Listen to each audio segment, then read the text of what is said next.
আজকে একটা অত্যন্ত সত্য কথা উঠে আসলো ইফতেখারুজ্জামানের বক্তব্যে।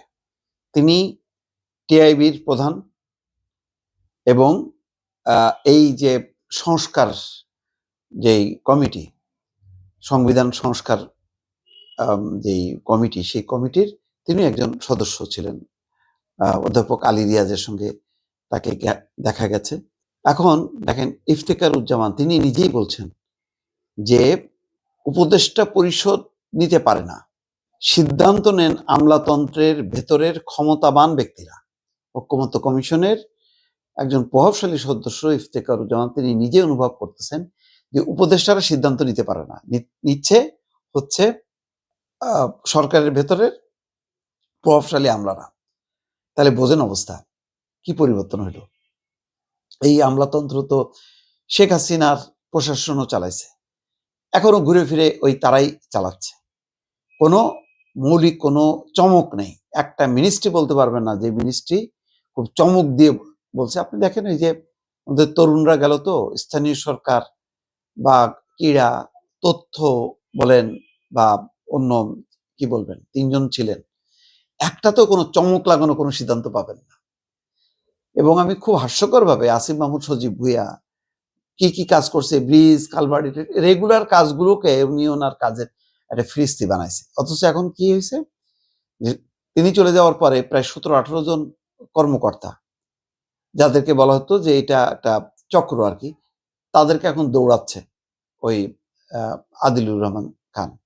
নতুন দায়িত্বে এসে দেখছে যে অভিযোগ, তাদেরকে সরাই দিচ্ছে। তো আলটিমেটলি কোনো মানে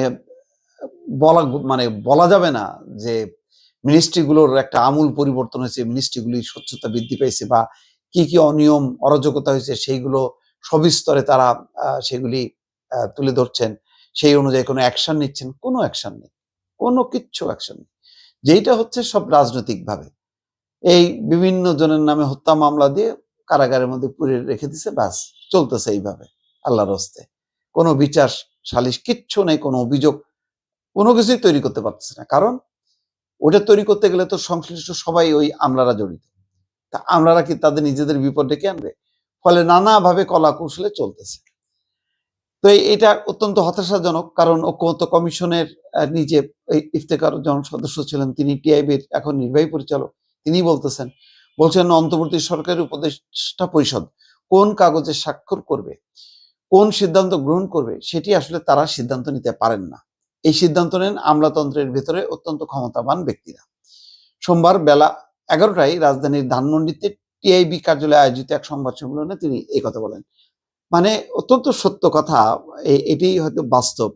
আমি জানি যে এই বক্তব্যের পর কোনো কোনো উপদেষ্টা অসন্তোষ হবেন এবং তারা ব্যাখ্যা করার চেষ্টা করবে, কিন্তু পাবলিক পয়েন্ট অফ ভিউ থেকে বলা যায় যে ইফতেখারুজ্জামানের এই বক্তব্য সমর্থন করবে। কারণ কোনো পরিবর্তন কোনো মিনিস্ট্রিতে দেখা যাচ্ছে না, বলতে পারবে না যে এই মিনিস্ট্রিটা একটা যুগান্তকার কোনো পরিবর্তন। অথচ গুনে গুনে কিন্তু 1-1.5 বছর, যেখানে 3 মাস 6 মাস থাকলে হইতো যে তারা সময় পাননি, কিন্তু 1.5 বছর তো পার হচ্ছে, 17 মাস মতো, তাই না?